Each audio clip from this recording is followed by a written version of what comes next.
Agora, o interessante, e aí eu pego o gancho para a próxima pauta, é a gente falar que em trocas com diferentes países hoje, mesmo focando-se em Israel, mesmo focado em Israel, o Antony Blinken, ministro das Relações Exteriores, ou como eles chamam, secretário de Estado dos Estados Unidos, também destacou o reconhecimento dos Estados Unidos da oposição na Venezuela, nas eleições venezuelanas, e também falou constantemente a respeito, então, com dignatários estrangeiros, da legitimação da vitória da oposição na Venezuela. Eu quero pegar isso como gancho para a gente partir para a próxima matéria, e vocês já veem aqui abaixo de mim: Venezuela, oposição declara González presidente e opositores presos.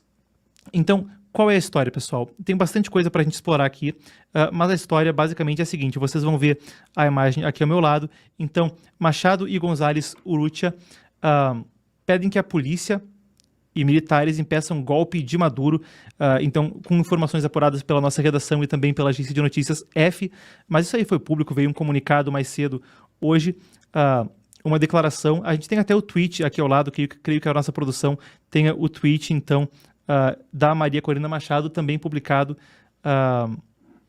com González. Então, uma nota onde eles pedem que as Forças Armadas cumpram seu papel institucional. A gente tem as aspas: fazemos um chamado à consciência de militares e policiais para que se posicionem ao lado do povo e de suas próprias famílias. Vocês podem e devem parar essas ações imediatamente. Instamos vocês a impedir o descontrole do regime contra o povo e a respeitar e fazer respeitar os resultados, os resultados, das eleições. E eles disseram que o Maduro, aspas, se recusa a reconhecer que foi derrotado, como afirmam Estados Unidos, Argentina e outros países. No comunicado fala ainda que ele lançou, Maduro, uma brutal ofensiva contra dirigentes democráticos, testemunhas eleitorais e até o cidadão comum, com o propósito absurdo de tentar ocultar a verdade, e fala em violações de direitos humanos, fala que o alto comando militar se alinha com Maduro e seus interesses vis e que ele deu um golpe de Estado. Bom, a gente está falando de violações de direitos humanos e a gente tem cobrido constantemente como isso é mesmo motivo de sanções americanas à Venezuela, além do indiciamento de Maduro junto ao Departamento de Justiça dos Estados Unidos por, o que diz no indiciamento, não palavras minhas, uma conspiração narcoterrorista para inundar os Estados Unidos com cocaína, levando uma parte substancial da cocaína do mundo para, então, a fronteira sul dos Estados Unidos. E a investigação do Departamento de Justiça o indicia por ter feito isso não só para fins de lucro ilícito, de proveito pessoal ou proveito da sua organização criminosa, o alegado Cartel dos Sóis, a organização narcoterrorista dentro do governo da Venezuela, mas também para fins de guerra assimétrica com os Estados Unidos contra, então, os imperialistas. A gente tem imagens aqui ao meu lado que vocês veem dos protestos que aconteceram no sábado. Então, houve protestos no sábado e a gente tem informações sobre os presos. A gente ouviu na declaração de hoje sobre presos, sobre violações de direitos humanos. O Maduro disse que já são mais de 2.000 presos e disse que mesmo González terá as consequências máximas seguindo nessa rota. Vocês veem aí o comparecimento dos protestos. Pelo menos aí na imagem fechada a gente já vê bastante gente e a placa dizendo não mais ditadura. Essas são as imagens de sábado. O Maduro falou em mais de 2.000 presos. Uma outra fonte, a gente tem aqui a imagem de uma organização chamada Fórum Penal, que aponta, isso foi publicado hoje, pelo menos 110, então, presos que foram identificados nessa verificação independente, dos quais 91 são independentes. A imagem está em espanhol, mas dá para entender bem, e vocês veem que eles têm a discriminação de quantos presos por estado, por região da Venezuela, Zulia, Falcón, Amazonas, etc. Antes da gente prosseguir, vale a pena a gente dizer também, a gente tem aqui a notícia que a União Europeia questiona os resultados eleitorais. Então, hoje, mais um questionamento. A gente já tinha os Estados Unidos se posicionando, então, dessa forma, e hoje reiterando isso a dignatários estrangeiros, e a gente tem o Josep Borrell, ele que é o alto representante da União Europeia, disse que a União Europeia não reconhece os resultados das eleições presidenciais venezuelanas. A gente viu as declarações muito inflamadas do Luiz Almagro, secretário-geral da Organização dos Estados Americanos. A gente viu o Brian Nichols, diplomata americano, nessa mesma OEA, falando enfaticamente a respeito de que os Estados Unidos entendem, com base nas atas, nas evidências, nas provas apresentadas pela oposição, que a oposição venceu essa eleição e que os resultados divulgados pelo Conselho Nacional Eleitoral da Venezuela, o CNE, são falsos. Então, essas são as informações. A gente tem aqui mesmo da Casa Branca. Novamente, a gente vai passar para o nosso convidado na sequência, mas brevemente. Então, o conselheiro de segurança nacional, o Phil Gordon, o conselheiro de segurança nacional da Kamala Harris, se encontrou hoje com representantes de Argentina, Canadá, Costa Rica, República Dominicana, Guiana, Jamaica, Panamá, Paraguai, Peru e Uruguai para discutir a situação na Venezuela. E foi novamente o mesmo tom com esse conselheiro, Dr. Gordon, reiterando que o governo Biden-Harris entende que Edmundo González Urrutia ganhou a eleição presidencial com a maioria dos votos. Vou pedir que a produção traga para mim a imagem. A gente vai estar discutindo o assunto na sequência com o Roderick Navarro. Então, o Roderick, ele é um analista político venezuelano que trabalha também como colunista no Pan Am Post e tem observado a situação e até tem essa experiência em primeira mão, ele que passou na pele pelo regime de Maduro. Então, Roderick, primeiro de tudo, muito obrigado por nos atender. Um prazer estar contigo. Boa noite. Um prazer estar contigo também, Marcos, e compartilhar o que está acontecendo na Venezuela com todo o povo brasileiro. Bom, perfeito. Então, eu queria começar entendendo, a gente viu essa declaração da Maria Corina Machado hoje, a gente viu manifestações da Casa Branca hoje, do Departamento de Estado americano, e tudo no sentido de que a oposição, então, seria a legítima ganhadora dessa eleição, segundo até o que a oposição mesmo divulgou nas atas. A gente viu os protestos no final de semana, mas Maduro também escalou o tom, falou em 2.000 presos. A gente já sabe que pelo menos 1.010, segundo uma verificação independente de fato, estão presos entre os manifestantes. A dúvida que fica é do que se trata essa inquietação e como é o clima no momento, conforme Maduro parece não estar cedendo à pressão internacional e à oposição. Muito bem. Hoje a tensão é muito grande, porque ainda hoje estamos perto de cumprir uma semana da eleição, e aí o Maduro não consegue comprovar de onde foi que saiu esse resultado que o CNE falou. Aconteceu uma coisa lá na Venezuela, que é que os outros candidatos, com base nos seus fiscais eleitorais, eles também receberam uma ata que foi feita em cada sessão eleitoral. Cada um dos testemunhos desses candidatos fica com a mesma ata, uma cópia para cada, né? Eles estão se reunindo com a campanha do Edmundo González e a equipe da Maria Corina Machado para eles juntarem todas as atas e comprová-las, que são verdadeiramente os documentos legais que saíram de cada sessão eleitoral aquela noite. Inteligentemente, a Maria Corina Machado pegou todas as atas que eles coletaram em todo o país como parte de um processo de defesa do voto junto com o povo venezuelano, e todas elas estão publicadas num site que se chama resultados.vzla.com, que aí qualquer pessoa pode ter acesso a essas informações, e que são essas informações também que o comando de campanha ofereceu para as delegações internacionais e também a mídia internacional, para que não ficar dúvida nenhuma do que são os resultados do dia 28 de julho. O governo de Maduro, ele agora acionou o TSJ, que é o Tribunal Supremo de Justiça lá na Venezuela, que seria o STF daqui. Pediu para o TSJ que julgara sobre a eleição. Uma questão que não tem sentido nenhum na lei venezuelana. Por quê? Porque o resultado da eleição corresponde a um ato administrativo feito pelo o CNE, o Conselho Nacional Eleitoral. É um ato administrativo como parte do Poder Executivo. Uma ação judiciária do TSJ não tem nada a ver com uma função administrativa nos termos que o Maduro está pedindo para eles. Ou seja, ele está fazendo uma questão totalmente ilegal aos olhos do mundo, inclusive aí o assessor internacional do governo do presidente Lula falou que essa questão do TSJ não resolveria o problema e não seria suficiente, né? Sendo que o governo do Brasil tem uma afinidade aberta sobre o governo de Nicolás Maduro.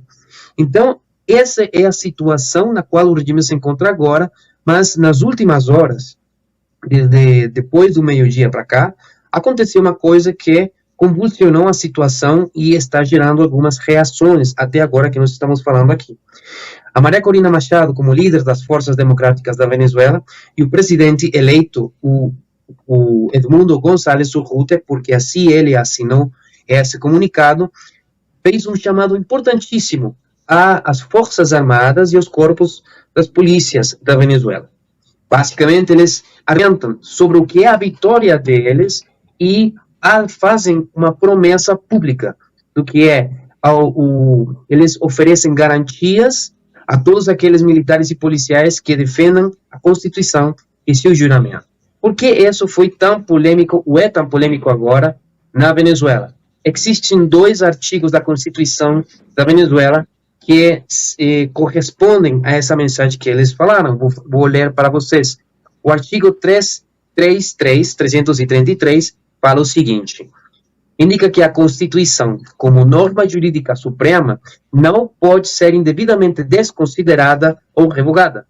Se isso acontecer, o artigo ordena que os cidadãos e funcionários colaborem para o restabelecimento da sua validade efetiva.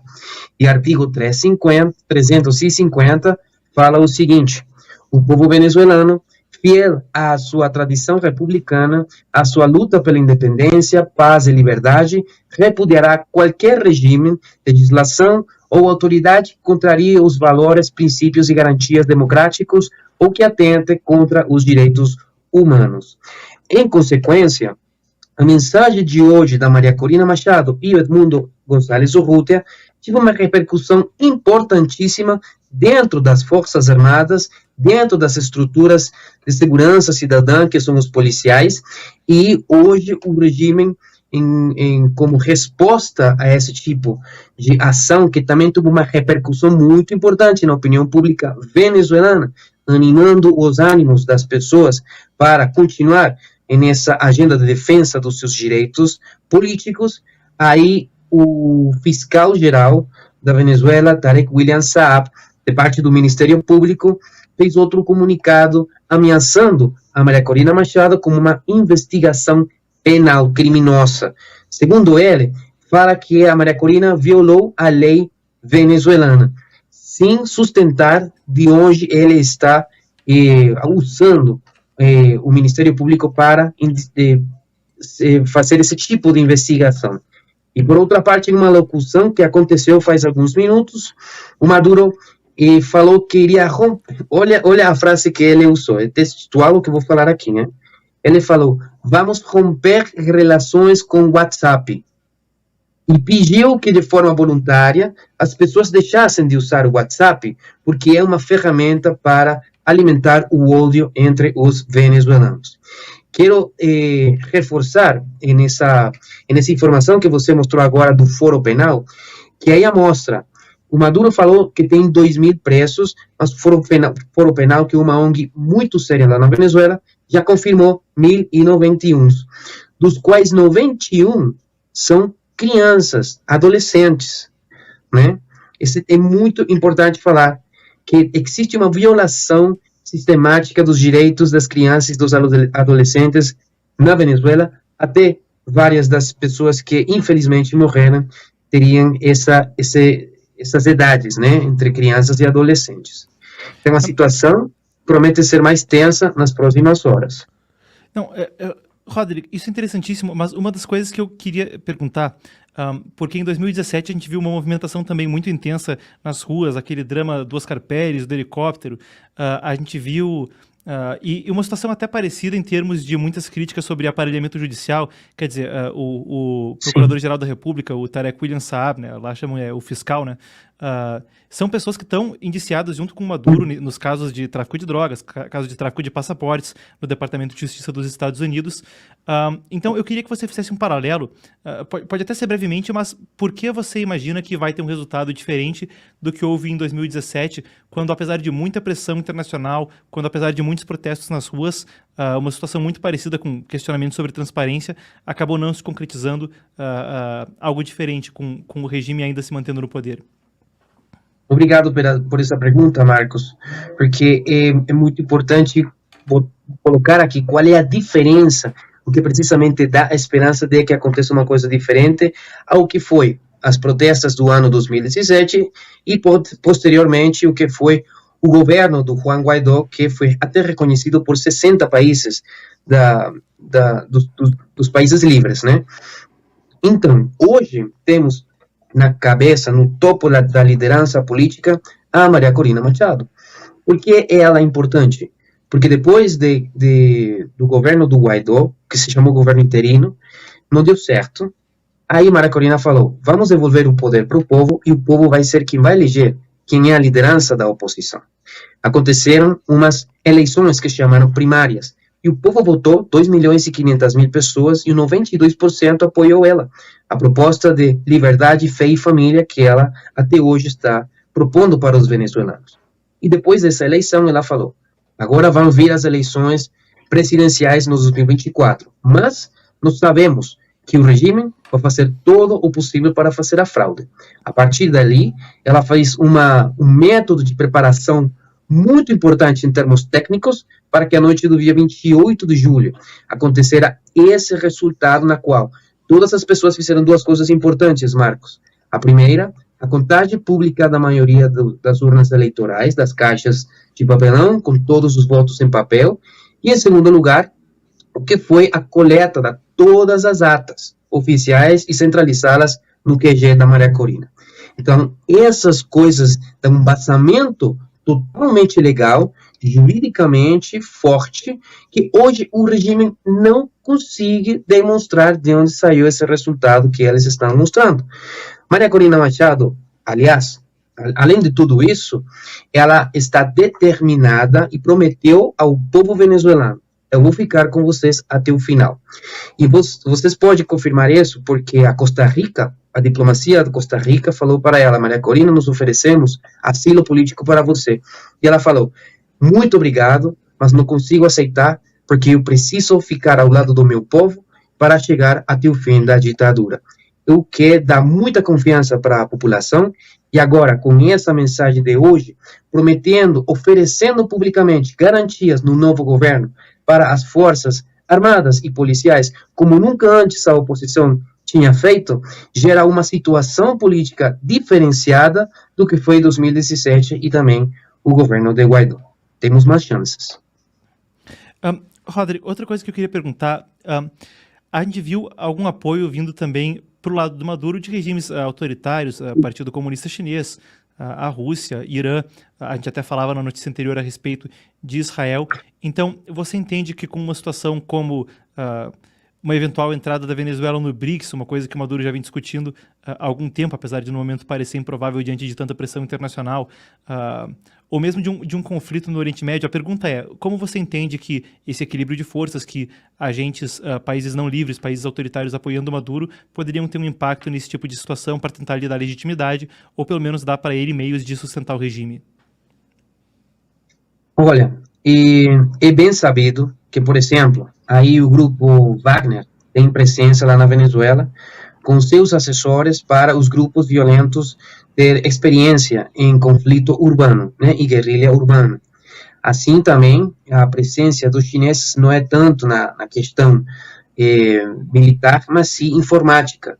Então, eles estão presentes no Fuerte Tiuna, que é a principal base militar em Caracas, e é bem sabido que eles estão aí e assessoram ao regime de Maduro nas questões de seguimento, uso de tecnologia para vigilar ao povo, né?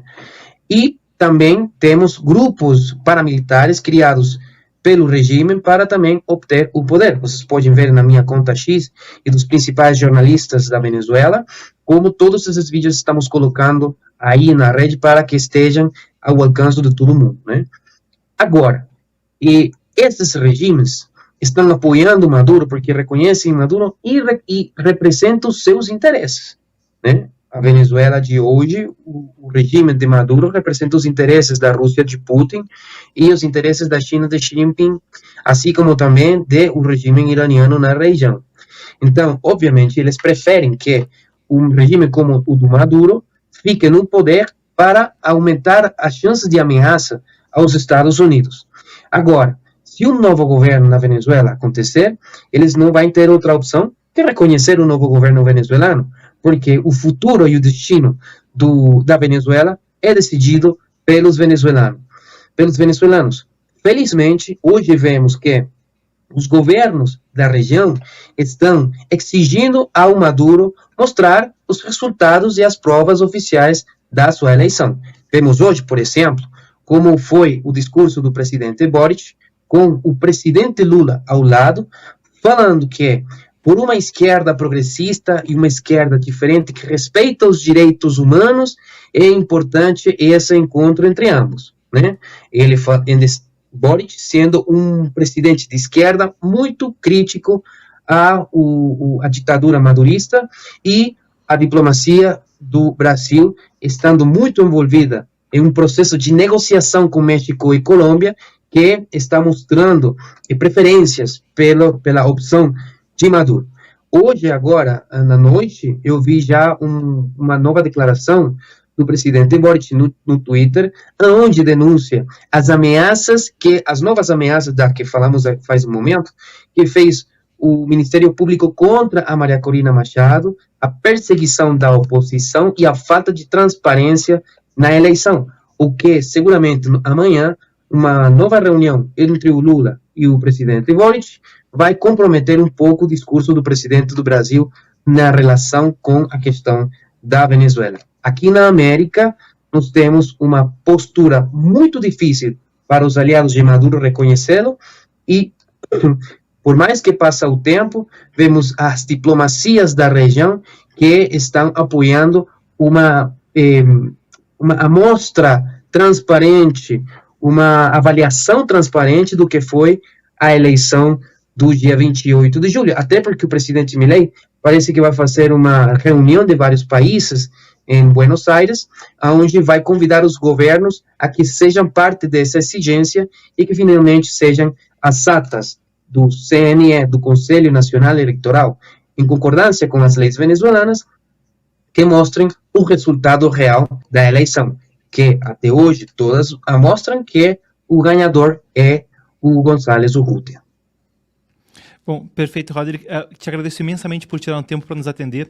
Quem quiser conhecer mais o trabalho do Roderick, Roderick, te convido. Quem quiser te seguir no X, conhecer mais o que tu faz, pode divulgar tuas redes. E agradeço muito por ter vindo aqui conversar com o nosso público e esclarecer melhor a situação. Muito obrigado pela oportunidade. Fiquem com Deus.